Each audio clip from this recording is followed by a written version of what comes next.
ओम नमः शिवाय। आज हम आपको अंधविश्वास के बारे में आपसे बात करना चाहते हैं, क्योंकि अंधविश्वास एक ऐसी चीज़ है जिसकी वजह से कई लोगों ने अपनी ज़िंदगियां खराब कर ली। अंधविश्वास एक दुर्गुण है।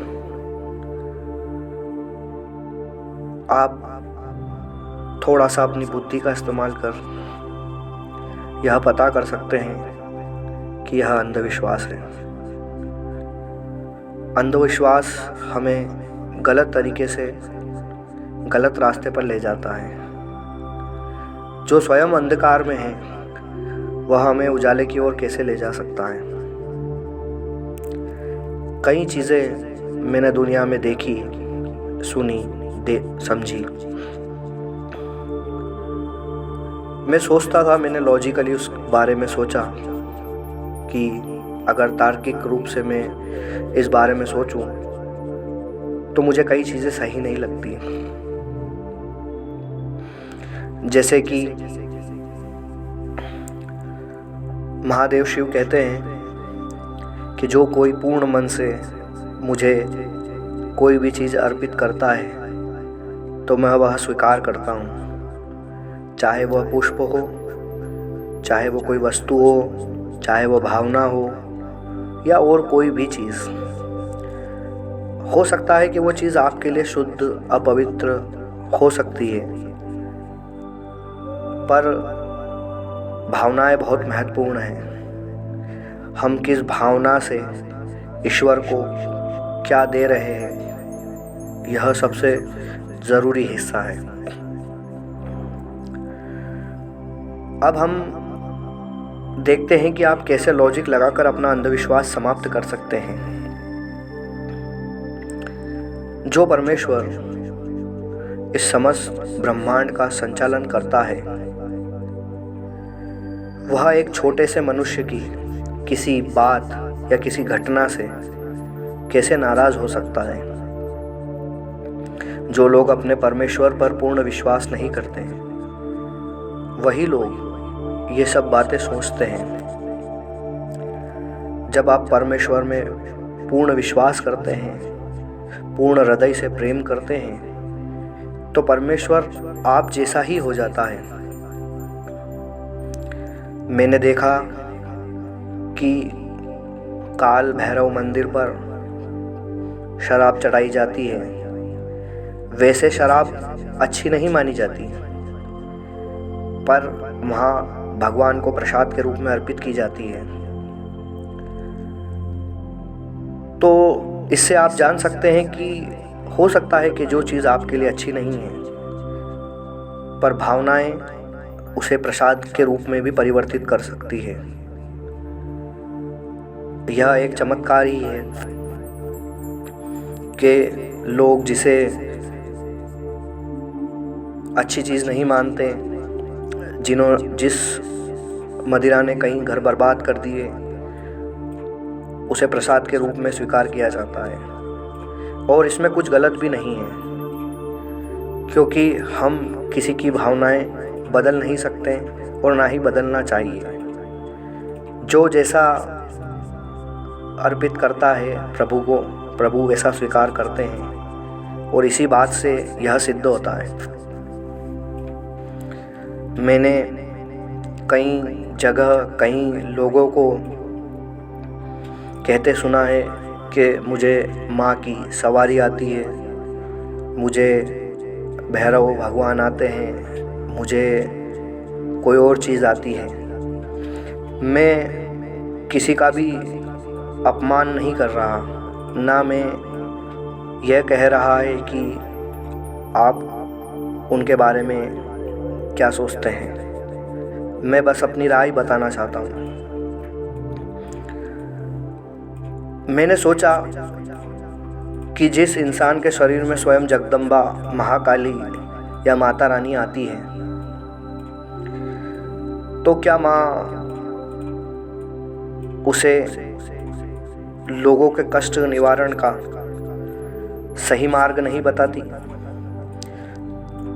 और ऐसा कैसे संभव है कि परम शक्ति किसी के शरीर में प्रवेश करे और वह इस संसार में बड़े परिवर्तन को ना कर सके? मैंने अभी तक हजारों लोगों को देखा है, सभी के अपने अपने तरीके होते हैं। मुझे यह अंधविश्वास तब लगा जब मैंने एक ऐसी महिला को देखा जिसके हाथ में उसने पुखराज, माणिक्य और मूंगा पहन रखा था। इन अंगूठियों के पहनने पर उसे माता रानी आई और वह सबका निराकरण कर रही थी। मेरा सोचना ठीक ही था। मैंने सोचा कि जो स्वयं माँ के दर्शन कर सकता है, जो स्वयं माँ से बात करके दूसरों के दुखों को निवारण कर सकता है, वह कैसे कुंडलियों पर विश्वास कर रहा है? क्या उसे अपनी माँ पर भरोसा नहीं, या माँ से शक्तिशाली वो उन रत्नों को मानते हैं? एक छोटा सा देखने का नजरिया ही था मेरा कि सब कुछ बदल गया। आप सभी साधकों और भक्तों से यही कहना चाहता हूँ कि परमेश्वर सभी को देख रहा है। कृपा करें, थोड़ी सी परमेश्वर पर विश्वास रखें, परमेश्वर को इतना कमज़ोर ना समझें। परमेश्वर आपके इस मिथ्या धंधे को कभी भी रोकना नहीं चाहेगा, क्योंकि सत्य और असत्य का संतुलन सदैव बना ही रहता है। पर मैं उन सभी ऐसे लोगों से यही कहना चाहता हूँ कि जो लोग अंधविश्वास फैला रहे हैं, कृपया ऐसा ना करें। बिल्ली के रास्ता काटने से आपके जीवन पर कोई फर्क नहीं पड़ता, क्योंकि आप वैसा सोचते ही नहीं। बिल्ली एक जानवर है और हमारे कुछ पूर्वजों ने कुछ ऐसी मानसिकताएं भर दी है कि किसी जानवर के अंदर कुछ, किसी जानवर के अंदर कुछ। तार्किक रूप से वैसा कुछ नहीं है। बिल्ली रास्ता काटेगी और अगर आपका कुछ अच्छा नहीं है तो आप यह भी सोचेंगे कि हाथी रास्ता काटेगा तो हाथी भी अशुभ है, तो वो आपके साथ अशुभ हो सकता है। होता कुछ नहीं है। होता यह है कि जो भावनाएं आपके अंदर, जो सोच आपके अंदर पनप चुकी है।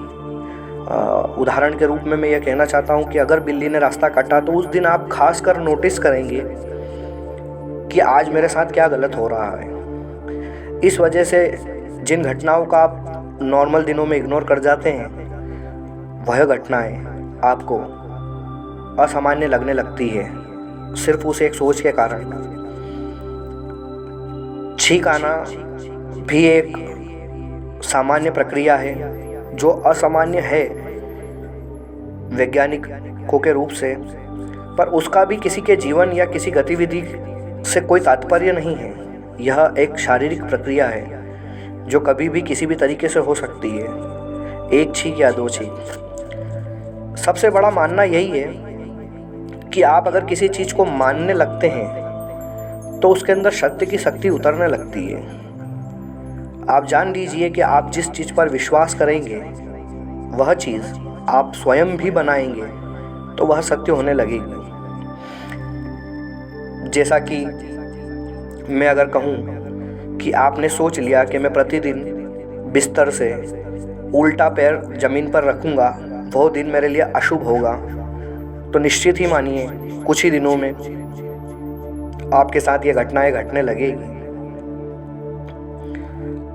हमारी सोच और हम जो कुछ कह रहे हैं, यह सब मस्तिष्क में बुने हुए शब्दों का जाल है। अगर हम शब्द शून्य होते तो हम किसी भी चीज़ को विवरण नहीं दे पाते।